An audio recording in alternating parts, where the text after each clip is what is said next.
What up, y'all? We back again. It's your barber with the bow tie, Marcus, And it's Brice Davis of Brice Davis Media. and we back at you with another episode of Straight from the Chair. I like to always start off with a barber tip. So today's tip is tipping. Tipping is honestly a great way to show your barber that you appreciate his service and his time, especially when he deserves it, when he goes out his way to give you a good experience and a great cut. Yeah. And with that being said, we got some things to talk about, man. Recently, there's a clip that's been floating around where Wallo, $1 million worth of game, he had something to say about black businesses, man. Us. Oh, I'm black. No black people. Nobody gives a fuck about that. Kill that shit. Now. Either you got a good business or you don't. All that shit, don't nobody want to hear that shit. That's a hustle. Support me because I got a black business. Is your restaurant clean? Is the food good? Do you got consistent cooks? Is the material of your shit good? Stop doing that. Oh, you support the white people? No, I support consistency, baby. Yeah. Well, fuck about what color you is. I'm gonna spend my money. That paper, I'm gonna spend them millions where the fuck I want to spend it at. Whether it's Porsche, Ferrari, Lamborghini, I'm gonna do what the fuck I want to do while I'm here. But I'm gonna tell you one thing, I ain't gonna be finessed off some black shit. But one thing about it, 70% of you motherfuckers is not going to make it.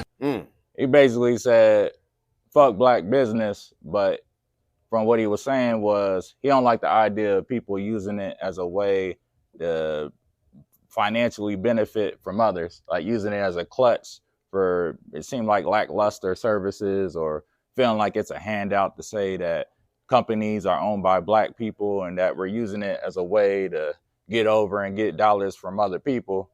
With that being said, how you feel about that? With you being a black entrepreneur that got your own shop and things of that nature. I mean, I wish I could have been at whatever seminar he was at, man, to get the full context of the statement.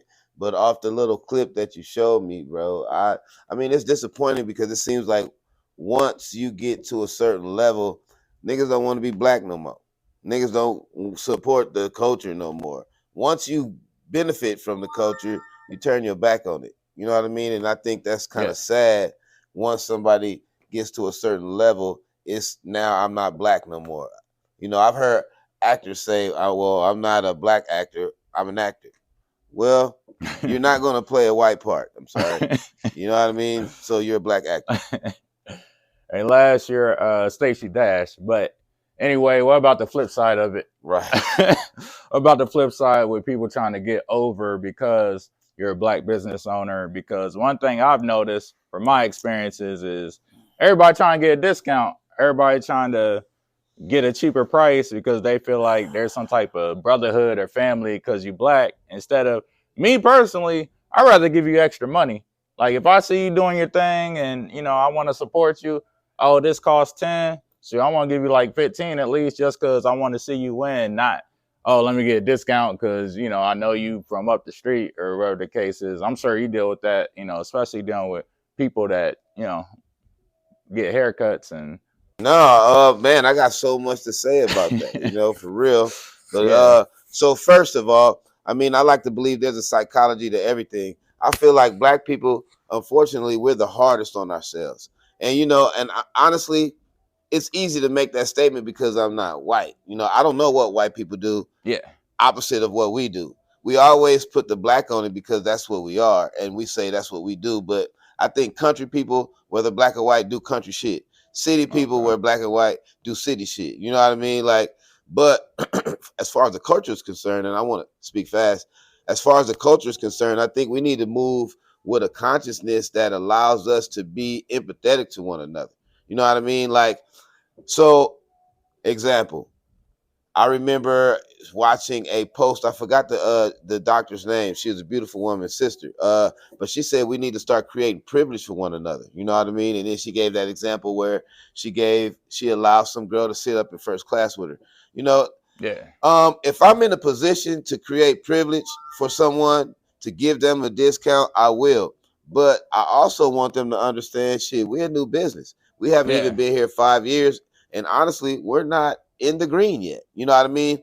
They're not thinking like that. They're thinking, oh, yeah, this culture. Oh, you made it. You know what I He mean? started a business. You're already up. Right. Like, It's they like don't now he's see just it. getting started. Right. They don't see the fact that we still scraping to make sure the business opens every day. You know what I mean? So the consciousness that the brotherhood, including sisterhood, Yeah. the culture should move with a certain level of empathy means that you're not looking for a handout. Right. You know what I mean? And you always give what you get back, I believe. So when you give a little extra, you're going to get a little extra. Maybe Yeah. not in that specific arena, but in some other arena. But they say karma is, it is, you know, you get what you reap what you sow. So Yeah, we all heard that saying. And one thing I've always heard too is keep the black dollar circulating. And like you said earlier, I got to see more context to that clip. But, you know, I was always told if you don't advertise it as a black business, how do we know where to put dollars at to support people, right, that look like us? So, you know. I don't want anybody to, I would hate to give subpar service and then expect support off the culture. And that's, I'm gonna use that word because that's the trendy word right now, you know. Oh, it is. But yeah, that's we have to create some level of culture. We have to create some level of loyalty within our own skin connection. You know what I mean? Because they say skin folk ain't kinfolk, but mostly, you know, I got a slogan. My clients become friends, my friends become family. Because I've always come from a dynamic where I was closer to people outside of my house than the people inside of my house. You know what I mean? So I'm very personable and you know, I attract in every sense of the word. So in knowing that, you know, you got to weed out the people that the people that you attract, but for the most part, you have to move with that consciousness of empathy. Like, man, receive the energy, the love, and give it back. Give it back, you know, instead of using it for your own personal gain, trying to manipulate things, you know. It's kind of like soliciting, you know, like when people come up in your shop and they trying to get you to buy stuff off of them and they ain't never seen you a day in their life. And so soliciting, you know, I think that's something that you gotta develop too, like being a salesman. Like it's definitely a skill. You know, everybody's not born with it. Like, you know, I hate when I go grocery shopping and somebody can just come up to you like, "Hey man, like your hat, come get this Spectrum service," and it's like, whoa, like, yo, that ain't the way to go about it. Like, it's a better way. Right. I mean, you know, we in the hood, we from the hood. I mean, Xenia, but. Hey, we used to call the East End the hood, but yeah, now, but the East End wasn't the hood, man. It really was, but not and no it's more. unfair that black people have to be considered ghetto if they're not rich, so to speak. You know what I mean? What y'all don't understand, when I came to Xenia, shout out to Xenia, man. I'ma always shout out Xenia, man. X-Town, USA, baby. You hear me? Xenia is a beautiful place to be, you know. Soliciting, bro. You remind me of time when I think you was here when the dude came in selling those turtle chocolates. Yeah. And I told him, I'm like, bro, you always come in soliciting, but you don't never donate to the business. You don't never come get a cut. No support, no, you know what I mean? contribution. You don't never buy no hair. I know you got kids. Yeah. So eventually he came and he got a cut. And right after the cut, he still tried to sell me some turtles. I was like, bro, it ain't working like that. You're not gonna make your money back for me like that. Right. I donate to the cause. That's not circulating the black dollar. Not like that, bro. That's not circulating it. You know? Right. It's just going in one end and not out. Bruh, as soon as he got out the chair, he went to the, and I saw him come in with the box. I was already ready to tell him no. Yeah. And then he said, "Can I get a cut?" I'm like, "Yes." How much the cut? I'm like, 30. Yeah. He come in, sit down. As soon as he get out the chair, he get this box and say, you can get 2 for 18. I'm like, bruh, you're not about to work me like that. You're not about to work me like that. Oh man, I was surprised they ain't hit you with the how much a lineup then? Right. Like 32. Right. All of it 30 for you. Yeah. You know, it's just your personal life bleeding into your professional life. It's one of them things I hate at times, but I understand it. You know, I seen a nurse get fired for twerking, making a bunch of TikTok videos twerking. Now, to some extent, I'm not out here advocating that you do that, but I can kind of understand a little bit why business would be like, yo, come on, like we're I ain't trying even to gonna look lie. As professional. much as I like a fat ass, I'm tired of twerking. Oh, me too. I ain't even gonna lie. As much as I love a fat old ass, Yeah. I'm tired of twerking. And when it was popping, when it was hot, it is what it is. But now, now all y'all bitches. Oh, sorry. Don't edit that out, though. I apologize. Oh, trust me, I wasn't. But now everybody turn around Instagram, and show TikTok. their ass. Huh? Hey, Instagram, TikTok. Well, I get it. It's attention. It's validation. It's like, yo, if I talk, ain't nobody gonna like that. But if I show that I turn my ass crack around, ain't even gotta have ass. They're still gonna like it because dudes are that thirsty. It is what it is. Like, you know, it's just an open invitation. Listen, speaking of which, yeah. So no, I'm not going to change the subject, and this might do that. So speaking of personal life, man, that's kind of like, you know, I'm a connoisseur of cannabis. Like I like to smoke bud for real. Like, oh yeah, and I've had people say you don't want to mix that with your brand.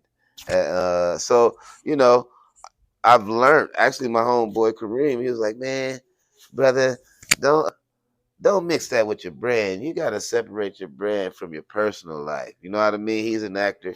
Shout out to Kareem, All American. Yeah. If you ain't watching it, get on it. I think this season 7 now. Okay. But yeah. So I guess coming from a professional, you know, you don't want to be.